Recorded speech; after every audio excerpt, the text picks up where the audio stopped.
Mes chers compagnons de route, âmes en quête de vérité et de connexion authentique, bienvenue dans ce voyage au cœur de ce qui nous obsède, de ce qui nous dévore parfois. Bienvenue sur âme stoïque.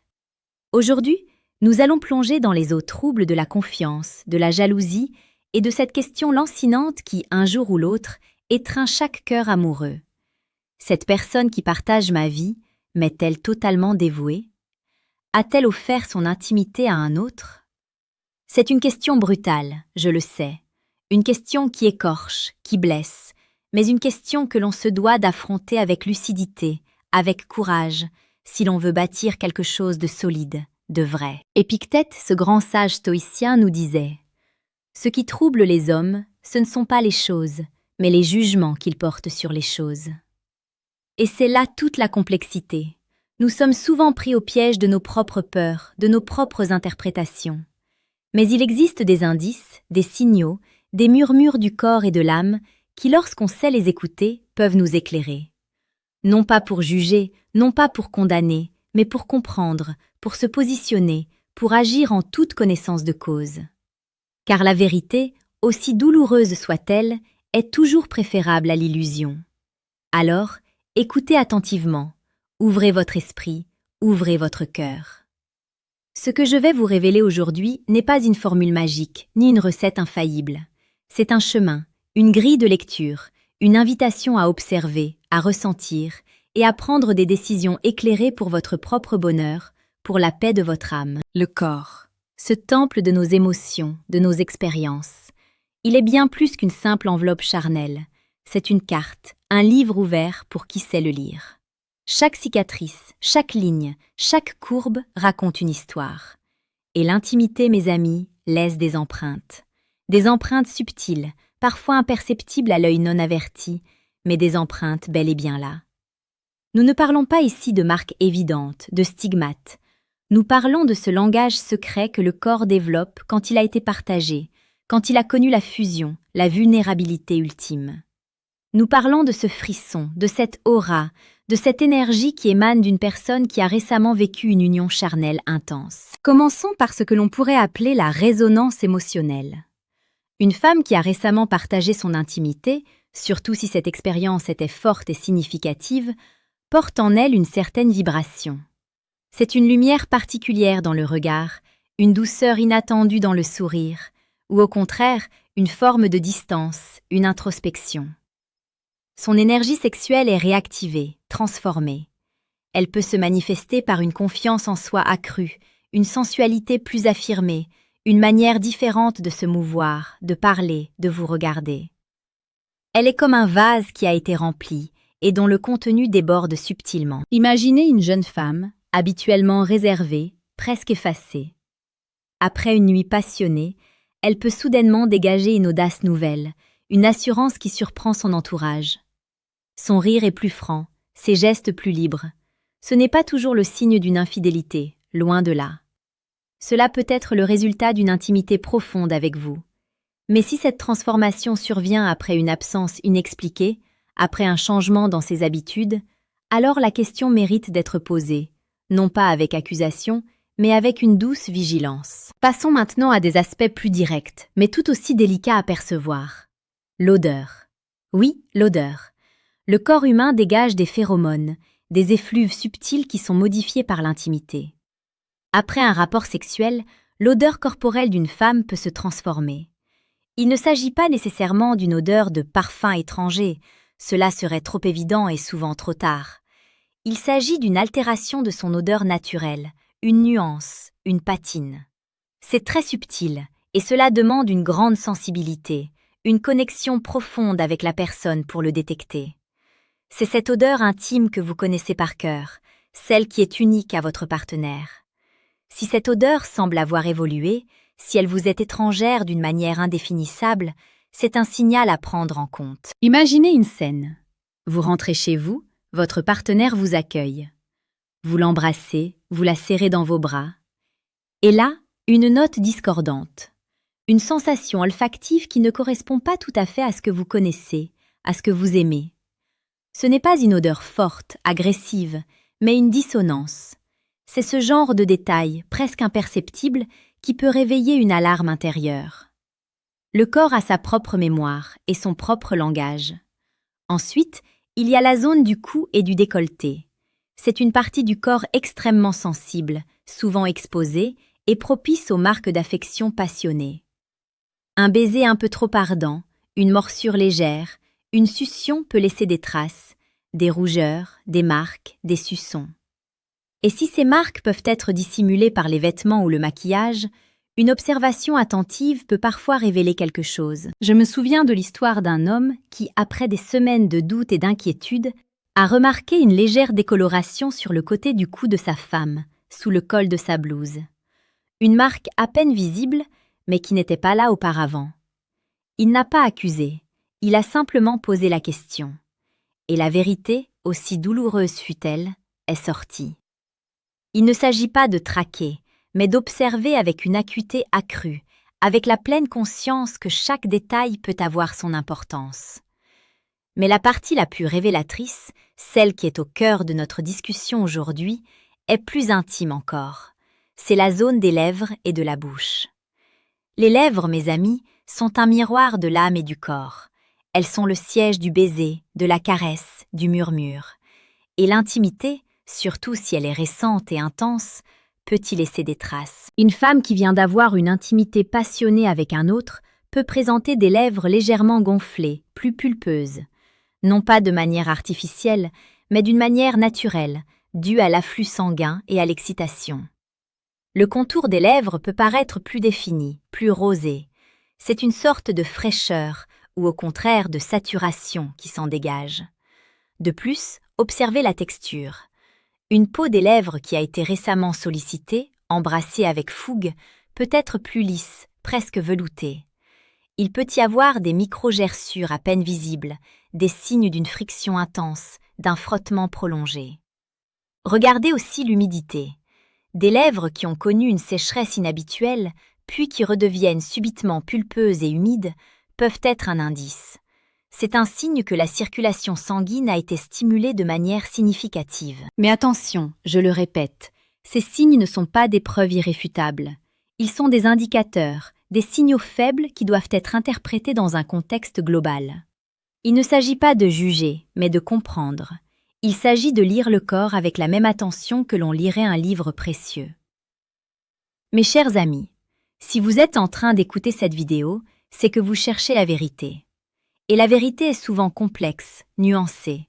C'est pourquoi il est essentiel de développer une profonde intuition, une connexion avec votre propre ressenti. Et si vous souhaitez approfondir votre compréhension de ces dynamiques complexes de la séduction, si vous voulez maîtriser l'art de la connexion authentique et de la lecture des signes subtils, alors je vous invite à cliquer sur le deuxième lien en description.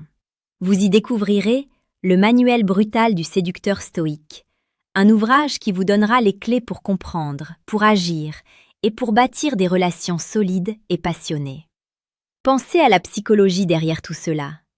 Une personne qui vit une relation secrète, qui partage son intimité avec un autre, est souvent en proie à une intense activité émotionnelle. La culpabilité, l'excitation, la peur d'être découverte, tout cela se manifeste dans le corps, dans les expressions non verbales. Le regard. C'est l'une des parties les plus expressives du visage. Une personne qui cache quelque chose peut avoir un regard fuyant, éviter le contact visuel direct, ou au contraire, soutenir votre regard avec une intensité forcée, presque défiante. Les pupilles peuvent être dilatées, non pas par désir pour vous, mais par une montée d'adrénaline liée au secret.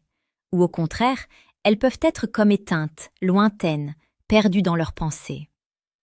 Les micro-expressions faciales. Ces mouvements involontaires et éphémères des muscles du visage, qui durent à peine une fraction de seconde, peuvent révéler des émotions profondes que la personne tente de dissimuler. Un léger froncement des sourcils, un tressaillement des lèvres, un éclair de peur ou de satisfaction. Ce sont des signes que l'on apprend à déchiffrer avec de la pratique, avec une observation attentive et empathique. Prenons l'exemple des mains. Les mains peuvent trahir la nervosité, l'anxiété. Si votre partenaire se frotte les mains de manière répétée, tripote un objet ou a les mains moites, cela peut être un signe de stress. Non pas forcément lié à une infidélité, mais à un état de tension intérieure qui mérite d'être exploré. La posture corporelle. Une personne qui se sent coupable peut adopter une posture plus fermée, croiser les bras, se recroqueviller légèrement. Ou au contraire, elle peut se montrer excessivement ouverte, expansive, dans une tentative de masquer son malaise par une attitude faussement désinvolte. Chaque détail compte. La manière dont elle vous touche ou ne vous touche plus. La manière dont elle réagit à vos avances, à vos questions intimes. Est-elle distante, évasive, ou au contraire est-elle excessivement affectueuse, comme pour compenser une culpabilité? Ces variations dans le comportement habituel sont des drapeaux rouges, des indicateurs qu'il est temps de prêter une attention accrue. Mais n'oubliez jamais ceci. L'objectif n'est pas de créer une atmosphère de suspicion constante. L'objectif est de développer une conscience aiguë, une sensibilité aux signaux que le corps et l'âme nous envoient.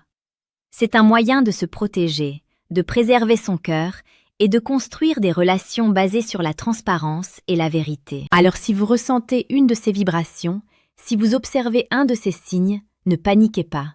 Ne tombez pas dans le piège de la confrontation immédiate et agressive.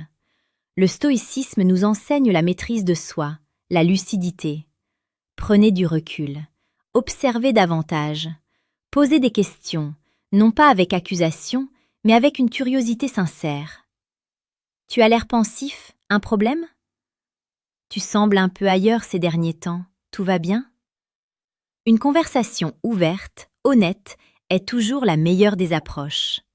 N'oubliez pas, ici sur âme stoïque, nous abordons chaque jour des sujets essentiels pour une séduction authentique et pertinente. Si ce type de contenu vous parle, si vous aspirez à une vie amoureuse plus épanouie et consciente, abonnez-vous à la chaîne. Rejoignez notre communauté d'âmes stoïques en quête de sagesse et de force. Revenons à cette partie spécifique du corps dont nous parlions, les lèvres. Au-delà des signes physiques, il y a aussi la façon dont elles sont utilisées, ou non. Une femme qui a partagé une intimité passionnée avec un autre peut être moins encline à vous embrasser avec la même intensité, la même fougue. Le baiser, ce geste si intime, peut devenir mécanique, moins investi. Ses lèvres peuvent être moins réactives à vos caresses, moins sensuelles. Imaginez, vous l'embrassez, et au lieu de cette fusion habituelle, de cette réponse passionnée, vous ressentez une légère retenue, une absence, comme si une barrière invisible s'était érigée. Ou au contraire, elle peut vous embrasser avec une intensité presque désespérée, comme pour se convaincre elle-même ou vous convaincre que tout va bien. Ces extrêmes, mes amis, sont des signaux à ne pas négliger. C'est une danse subtile, un jeu de miroir entre le corps et l'esprit. Et pour y voir clair, il faut être connecté, à l'écoute de son intuition. L'intuition n'est pas une superstition, c'est la somme de toutes nos expériences, de toutes nos observations, qui remontent à la surface sous forme de sensations, de pressentiments. Faites confiance à votre ressenti. Si quelque chose ne sonne pas juste, si une dissonance se fait sentir, n'ignorez pas ce murmure intérieur. Ce n'est pas une incitation à la paranoïa, loin de là. C'est une invitation à la pleine conscience dans vos relations, à être présent, à observer, à écouter, non seulement ce qui est dit, mais aussi ce qui n'est pas dit. Les silences, les gestes, les expressions du visage, les inflexions de la voix. Tout cela fait partie du grand livre ouvert de l'être humain. Dans le domaine de la séduction et des relations, nous sommes souvent confrontés à l'illusion, au masque que les gens portent. Mais le corps, lui, ne ment jamais vraiment. Il peut être dissimulé, voilé, mais sa vérité finit toujours par transparaître. Alors, la prochaine fois que le doute vous étreint, la prochaine fois que cette question douloureuse vous assaille, rappelez-vous ces enseignements. Observez, ressentez. Connectez-vous à votre propre sagesse intérieure. Et surtout, n'ayez pas peur de la vérité. Car c'est dans la vérité, aussi crue soit-elle, que réside la force de construire des relations authentiques, durables et profondément satisfaisantes. N'oubliez pas que l'amour, la passion, la confiance sont des plantes délicates. Elles ont besoin d'être nourries, arrosées et parfois élaguées. Et pour cela, il faut du courage. Le courage de regarder la vérité en face, le courage de poser les bonnes questions et le courage d'agir en conséquence pour votre propre bien-être. Car au final, le plus grand amour que vous puissiez cultiver est celui que vous avez pour vous-même. Et se respecter, c'est aussi refuser l'illusion, refuser le mensonge et exiger la vérité, même si elle doit bouleverser votre monde. C'est là la voie du séducteur stoïque. Un homme ou une femme qui ne craint pas la réalité, qui la regarde en face et qui s'en sert pour se forger, pour grandir, pour devenir la meilleure version de lui-même. C'est un chemin exigeant, parfois solitaire, mais un chemin qui mène à une paix intérieure inébranlable et à des relations d'une profondeur inégalée. Alors mes amis, je vous le demande, allez-vous continuer à vivre dans l'incertitude, à laisser le doute vous ronger? Ou allez-vous prendre les rênes de votre vie émotionnelle, armés de lucidité et de courage? La décision vous appartient.